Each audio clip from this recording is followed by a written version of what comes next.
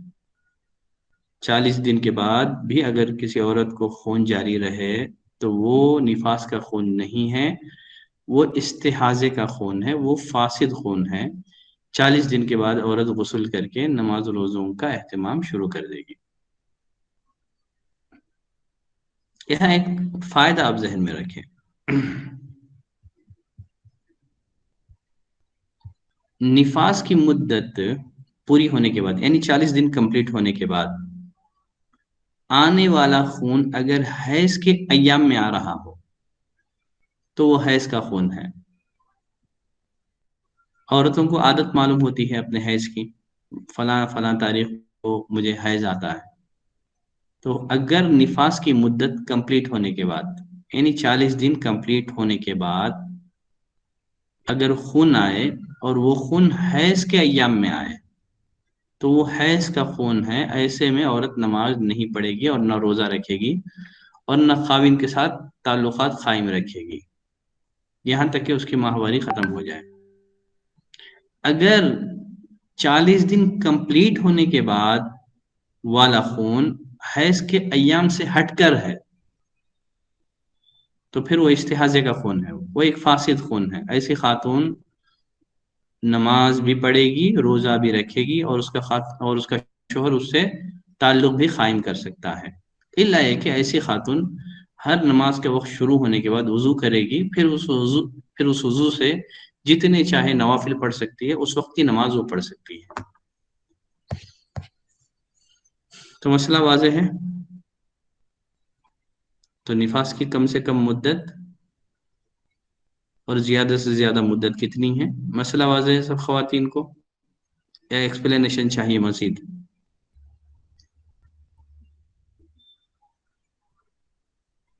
چلیں اگر سمجھ گئے ہیں تو میسج ڈال دیں، آگے بڑھ جاؤں گا. الحمدللہ ٹھیک ہے، الحمدللہ.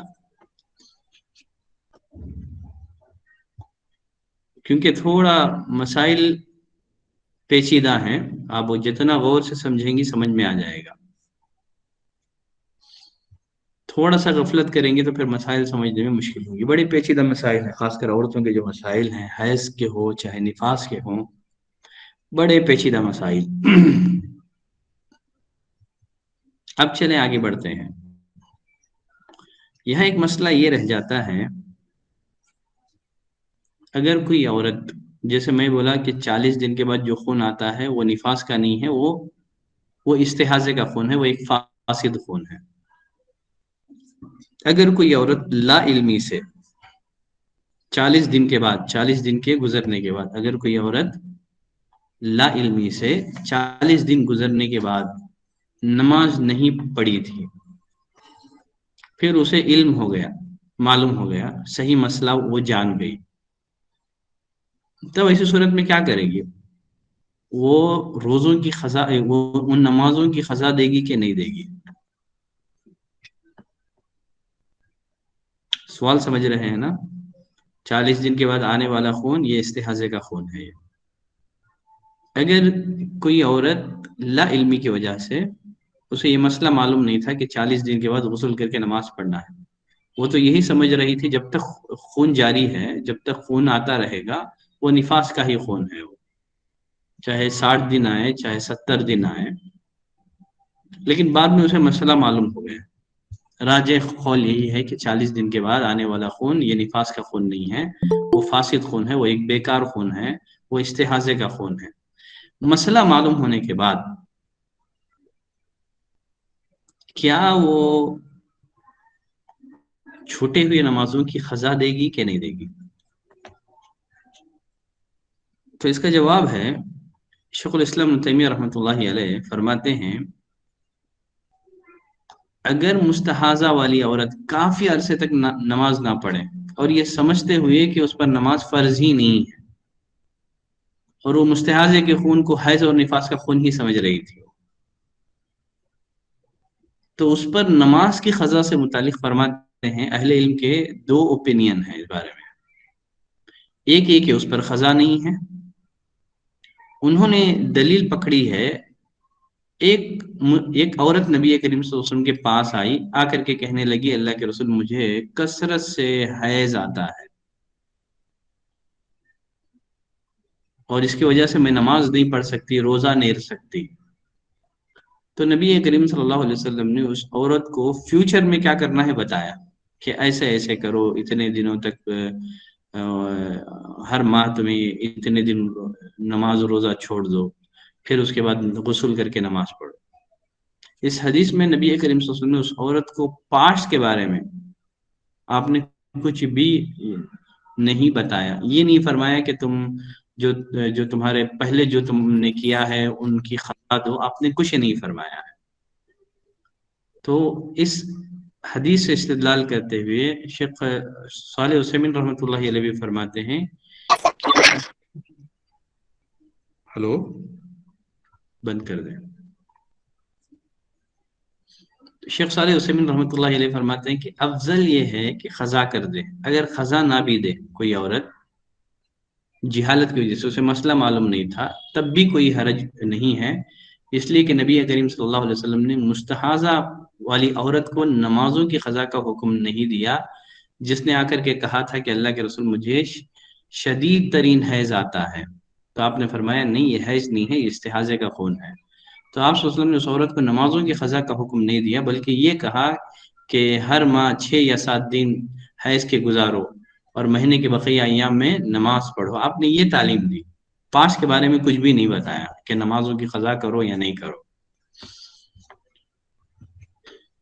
تو خلاصہ یہ ہے کہ بہتر ہے، ممکن ہے کہ سوال پوچھنے میں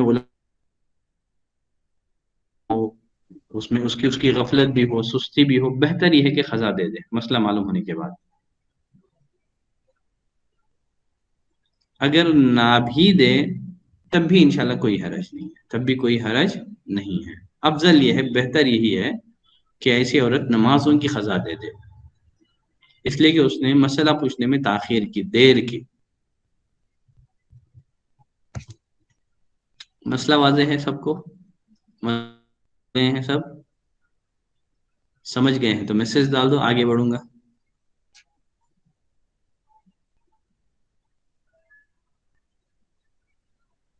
چلیں الحمدللہ، اب ہم آگے بڑھتے ہیں استحاضے سے متعلق اور ایک مسئلے کی طرف۔ مسئلہ یہ ہے، عورت نفاس کے ختم ہونے کو کیسے جانے؟ حیض اور نفاس کی حالت میں پاکیزگی کو کیسے جانے، یا نفاس کے ختم ہونے کی علامت کیا ہے، اسی طرح حیض کے ختم ہونے کی علامت کیا ہے، عورت کو کیسے پتا چلے کہ وہ پاک ہو گئی ہے؟ حیض یا نفاس کی حالت میں پاکیزگی، طہارت کی دو علامتیں ہیں، ان دو علامتوں سے ان کے طہر کی پہچان ہو سکتی ہے کہ عورت پاک ہو گئی ہے، اب اس کا خون رک گیا ہے. وہ دو علامتیں کیا ہیں؟ انہی دو علامتوں سے عورت اپنے حیض اور نفاس کے اینڈنگ کو جان سکتی ہے. پہلی علامت ہے سفید پانی نکلنا، جسے القصہ البیضاء کہا جاتا ہے. پہلی علامت سفید پانی نکلنا. صحابیات سیدہ عائشہ رضی اللہ تعالیٰ عنہ کے پاس لکڑی کی ڈبیا میں روئی رکھ کر بھیجتی تھی، جس میں خون حیض کی زردی لگی ہوئی ہوتی تھی، اور آپ سے نماز کے بارے میں سوال کرتی، کیا وہ اب پاک ہوئی ہیں یا نہیں ہوئی ہیں؟ تو سیدہ عائشہ رضی اللہ تعالیٰ عنہ فرماتی، لا تعجلنا، تم غسل میں جلدی مت کرو، یہاں تک کہ سفید پانی دیکھ لو، یہاں تک کہ سفید پانی دیکھ لو. دیکھیں اللہ اکبر، کیسی خواتین تھی، کیسے مسائل دریافت کرتی تھی. لکڑی کی ڈبیا میں روئی رکھ کر بھیجتی تھی، جس میں خون حیض کی زردی لگی ہوتی تھی، اس میں پیلا پن ہوتا تھا. تو سیدہ عائشہ رضی اللہ تعالیٰ عنہ فرماتی ہیں، جلدی مت کرو، جلدی مت کرو، یہاں تک کہ تم سفید پانی کو دیکھ لو. علامہ ابن حجر رحمۃ اللہ علیہ فرماتے ہیں، سفید پانی جو حیض کے ختم ہونے پر رحم سے نکلتا ہے، حیض کے ختم ہونے پر رحم سے یا بچہ دانی سے نکلتا ہے. تو عورت اپنے حیض اور نفاس کے اینڈنگ کو کیسے جانے؟ پہلی علامت سفید پانی کا نکلنا، اور دوسری علامت ہے خشکی. خشکی کو جاننے کا طریقہ یہ ہے کہ عورت اپنی شرمگاہ میں روئی یا کپڑے کا ٹکڑا داخل کرے اور اسے نکالنے پر اسے خشک پائے، نہ اس میں لال پن ہے، نہ پیلا پن ہے، نہ مٹیالہ رنگ ہے، کچھ بھی نہیں ہے، خشک ہے. تو یہ حیض اور نفاس کے خون کے ختم ہونے کی علامت ہے. تو دو علامتیں ہیں، ایک سفید پانی دیکھیں، اگر عورت اپنی شرمگاہ پر روئی یا کپڑا کا ٹکڑا ڈال کر کے نکالے، اگر سفید پانی بھی نکل گیا تو اس بات کی دلیل ہے کہ عورت حیض اور نفاس سے پاک ہو گئی ہے. یا ایک دم خشک نکلا، نہ اس میں سفیدی ہے، نہ زردی ہے، نہ مٹیالہ رنگ ہے، نہ لال رنگ ہے، تو یہ بھی اس بات کی علامت ہے کہ عورت اب حیض اور نفاس سے پاک ہو چکی ہے. تو دو علامتیں ہیں جن سے عورت اپنے حیض اور نفاس کی طہر کو جان سکتی ہے، اینڈنگ کو جان سکتی ہے. ایک سفید پانی کا نکلنا، اور دوسرا ہے خشکی، سوکھا پن، خشکی، سوکھا پن. اگر ان دونوں میں سے کوئی علامت پائی جائے تو اس کا مطلب یہ ہے کہ عورت کا خون حیض اور خون نفاس یہ رک گیا ہے، عورت خون حیض سے یا خون نفاس سے پاک ہو گئی ہے. یہاں ایک مسئلہ ہے، گرچہ اس کا بھی پہلے ہی سے تعلق ہے، لیکن میں اس کو تھوڑا الگ کر کے سپریٹ کر کے پڑھا دیتا ہوں. عورت کی شرم گاہ سے پیلے یا مٹیالے رنگ کے پانی کا کیا حکم ہے؟ پیلے یا مٹیالے رنگ کے پانی کا کیا حکم ہے؟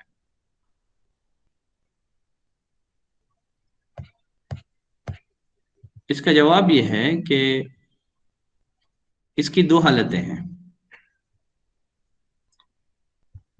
پہلی حالت یہ ہے، پیلے یا مٹیالے رنگ کا پانی حیض یا نفاس کے زمانے میں آئے، یا حیض یا نفاس کے ساتھ آئے، طہر سے پہلے آئے. طہر کی دو علامتیں میں بتا چکا ہوں، اور خشکی. لیکن پیلے یا مٹیالے رنگ کا پانی نفاس کے زمانے میں یا حیض کے زمانے میں، یا حیض یا نفاس سے پاکیزگی حاصل کرنے سے قبل اگر یہ نظر آئے تب ایسی صورت میں اس حال میں اس کا حکم بھی نفاس ہی کا حکم ہوگا، اس کا حکم بھی نفاس ہی کا حکم ہوگا۔ جیسے سیدہ عائشہ رضی اللہ تعالیٰ عنہ ان خواتین سے فرماتی کہ جلدی مت کرو، جلدی مت کرو، یہاں تک کہ تم سفید پانی دیکھ لو۔ اور دوسری حالت یہ ہے کہ عورت کو مکمل پاکیزگی حاصل ہو چکی تھی، دو حالتوں میں سے کسی ایک حالت کے ذریعے سے، یا تو سفید پانی کو دیکھ کر کے یا فل خشکی کو دیکھ کر کے۔ تو مکمل پاکی حاصل ہونے کے بعد اگر عورت پیلے رنگ کا یا مٹیالے رنگ کا اگر پانی دیکھے تو اسے عورت کچھ بھی شمار نہیں کرے گی، یہ بھی ایک فاسد خون ہے۔ جیسے ام عطیہ رضی اللہ عنہ فرماتی ہیں کہ ہم پیلے اور خاکی رنگ کے خون کو طہر کے بعد، پاکی حاصل کرنے کے بعد کچھ بھی شمار نہیں کرتے تھے۔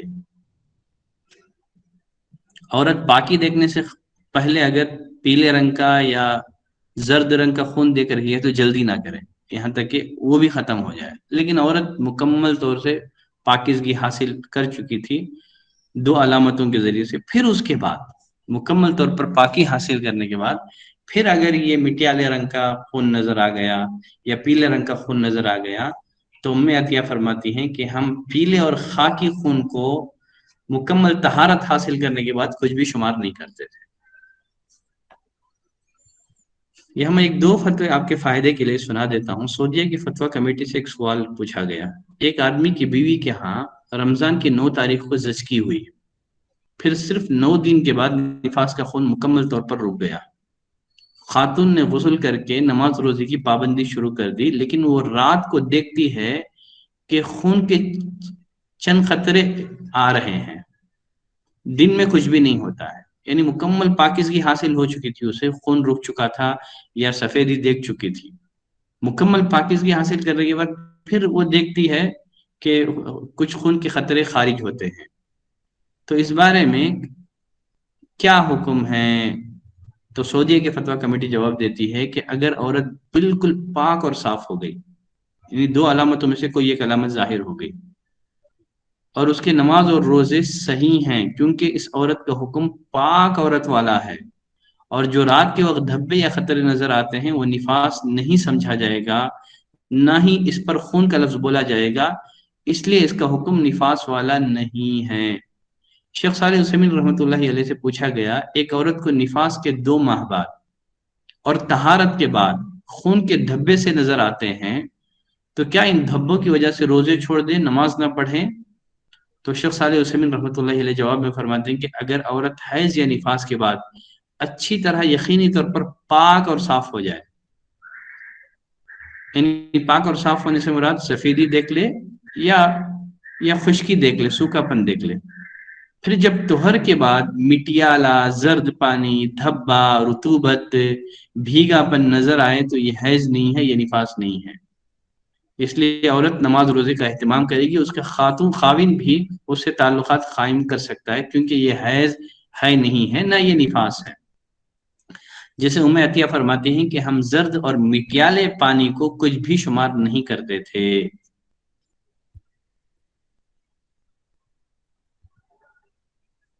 ٹھیک ہے، مسئلہ واضح ہو گیا ہے؟ مسئلہ واضح ہے سب بہنوں کو؟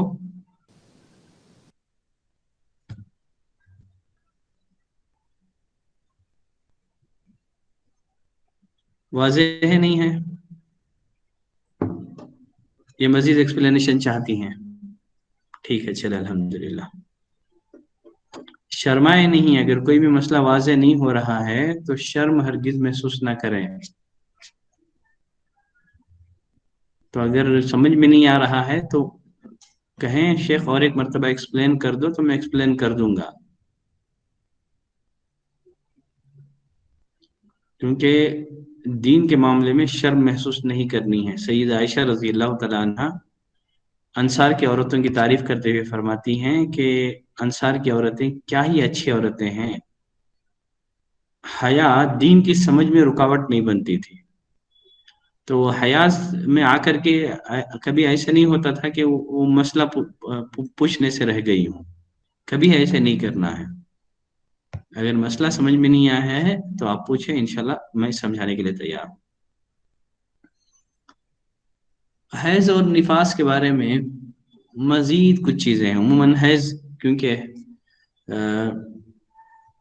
یہ جو نفاس کا خون ہے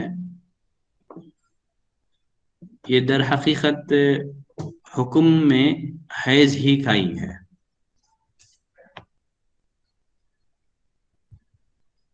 امام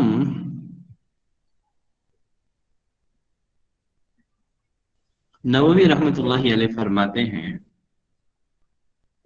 خون نفاس سے وہی چیزیں حرام ہوتی ہیں جو خون حیض سے حرام ہوتی ہیں، اور آگے فرماتے ہیں جو کیونکہ خون نفاس دراصل جمع شدہ خون حیض ہے، تو دونوں کے احکام ملتے جلتے ہیں۔ حیض اور نفاس کے جو احکام ہیں تقریباً ملتے جلتے ہیں بہت سارے مسائل میں۔ کیوں؟ امام نووی رحمۃ اللہ علیہ فرماتے ہیں کہ خون نفاس دراصل جمع شدہ خون حیض ہے جو حمل کی وجہ سے رکا ہوا ہوتا ہے۔ اس خون کا وہی حکم ہوگا جو خون حیض کا ہوگا۔ تو بیشتر مسائل میں نفاس کے مسائل حیض ہی سے آ کر کے مل جاتے ہیں، کچھ چیزوں میں ڈیفرنٹ ہیں، لیکن اکثر مسائل حیض اور نفاس کے ملتے جلتے ہیں۔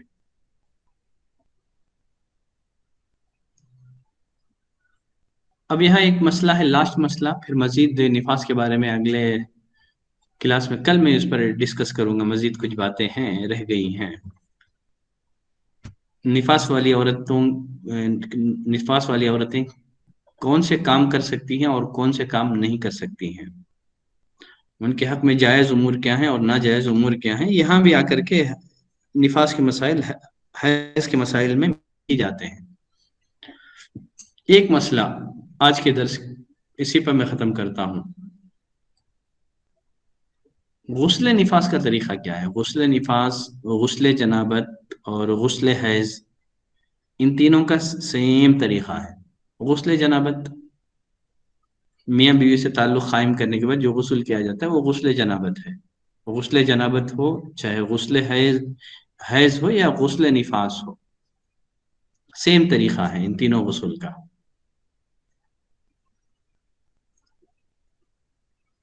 یہ جو غسل جنابت یا اس کو ہم لوگ کہتے ہیں بڑی ناپاکی، بڑی ناپاکی سے پاکی حاصل کرنے کے دو طریقے ہیں، یا غسل کے دو طریقے ہیں۔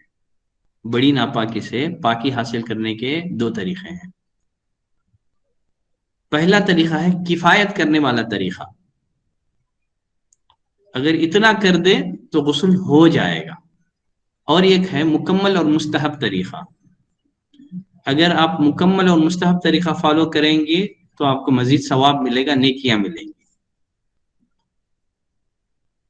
سب سے پہلے کفایت کرنے والا طریقہ کیا ہے؟ اگر کوئی عورت اتنا کر لیں، کوئی مرد اتنا کر لیں تو اس کا غسل ہو جاتا ہے۔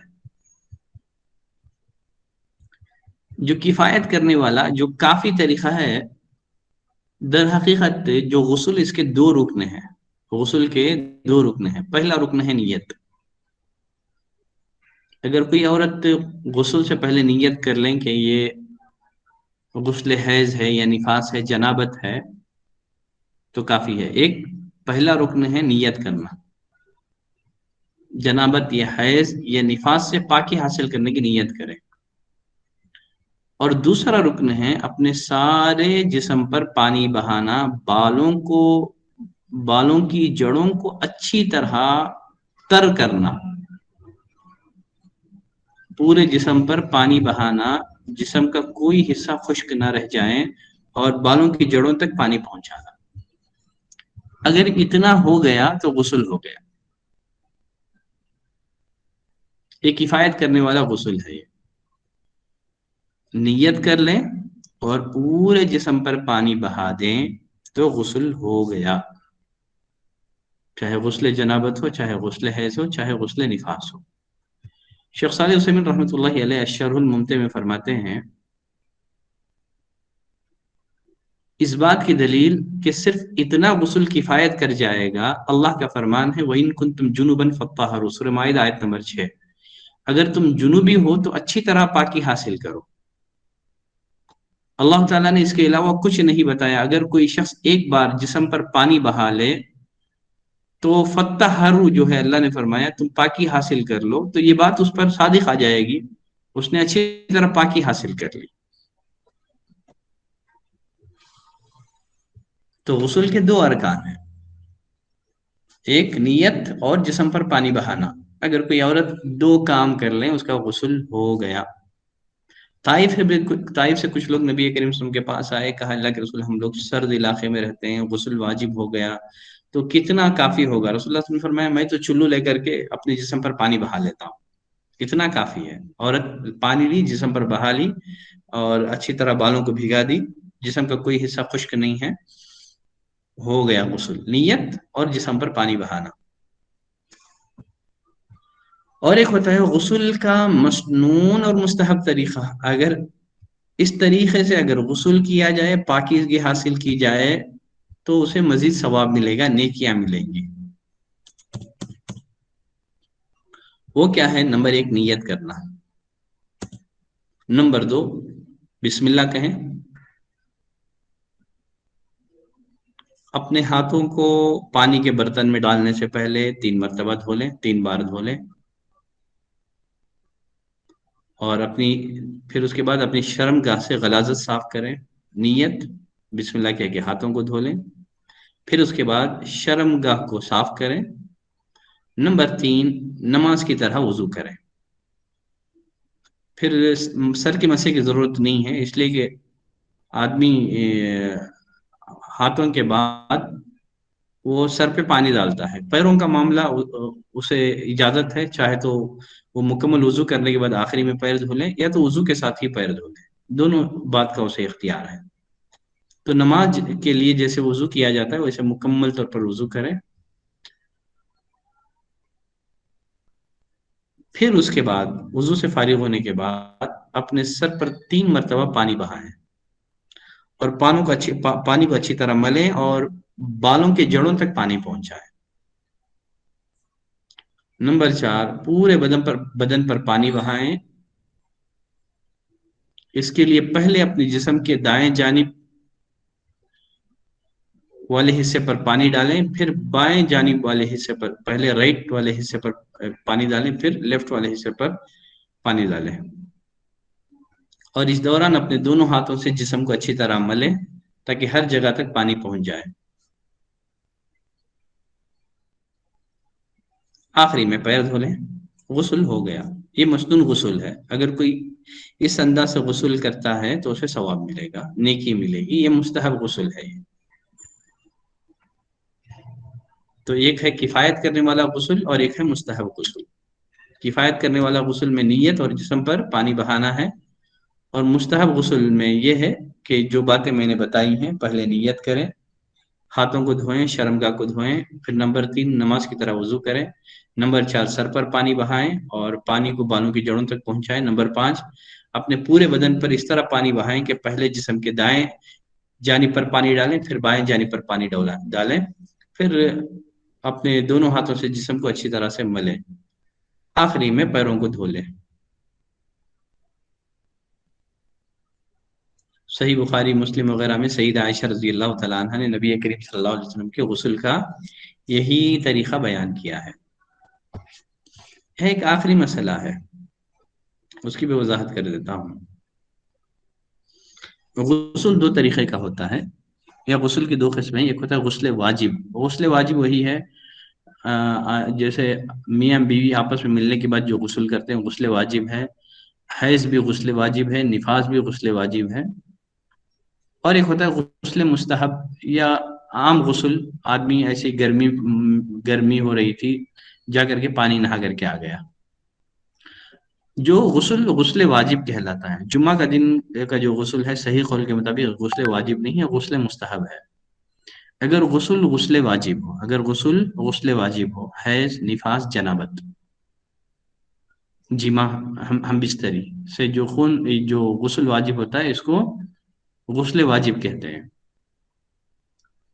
اگر غسل واجب کیا جائے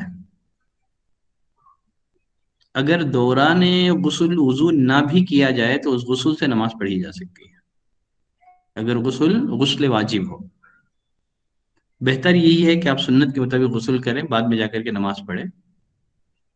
لیکن اگر غسل واجب ہو، کیونکہ شیخ صالح عثیمین رحمۃ اللہ علیہ اسی آیت سے استدلال کرتے ہوئے فرماتے ہیں، اللہ نے فرمایا اگر جنوبی ہو نماز کے لیے پاکیزگی حاصل کرو۔ پاکیزگی کیا ہے؟ جسم پر پانی بہا لیے پھر جا کر کے نماز پڑھ سکتے ہیں، اتنا ہی اللہ نے حکم دیا ہے، وضو کا حکم نہیں دیا ہے۔ تو حیض، نفاس، پھر اسی طرح ہم بستری کے بعد جو غسل کرتے ہیں، اگر دوران غسل وضو نہ بھی کیا جائے تو اس سے نماز پڑھی جا سکتی ہے۔ شیخ البانی رحمۃ اللہ علیہ نے جو حدیث میں نے پڑھی، طائف والے لوگ کچھ آئے، ہم لوگ سرد علاقے میں رہتے ہیں، کیا کریں، کتنا کریں؟ رسول اللہ نے فرمایا کہ میں بس اپنے جسم پر پانی بہا لیتا ہوں، جا کر کے نماز پڑھتا ہوں۔ تو اگر غسل واجب ہو، نیت کر کے جسم پر پانی بہا لیا جائے، اگر دوران غسل وضو نہ بھی کیا جائے تو نماز پڑھ سکتے ہیں۔ بقیہ جو ایسی جنرل غسل ہے، یا جمعہ کا غسل ہے، یا گرمی ہو رہی تھی آپ نے جو ہے پانی نہایا ہے، آپ ایسے نہانے سے جا کر کے نماز پڑھنا چاہے تو نہیں پڑھ سکتے، جب تک کہ آپ نماز کی نیت سے مکمل جو مسنون طریقہ ہے اس کے مطابق وضو نہ کریں، وضو اچھی طرح سے کر لیں، پھر اس کے بعد نماز پڑھیں۔ غسل واجب میں ضروری نہیں ہے وضو کرنا، لیکن جو مستحب ہے، بقیہ ایسے ہی جو عادی غسل ہے، اس صورت میں ضروری ہے کہ آپ سنت کے مطابق وضو کریں، پھر اس کے بعد ہی نماز پڑھیں۔ اگر کوئی نماز پڑھتا ہے اس کی نماز نہیں ہوگی۔ چلے آج کے لیے میں سمجھتا ہوں اتنی گفتگو کافی ہے۔ اگر آج کے درس سے ہی ریلیٹڈ اگر کسی بہن کے پاس کوئی سوال ہو تو اپنا سوال پوچھ سکتے ہیں۔ چلے، سبحانک اللہم و بحمدک، اشہد ان لا الہ الا انت، استغفرک و اتوب الیک۔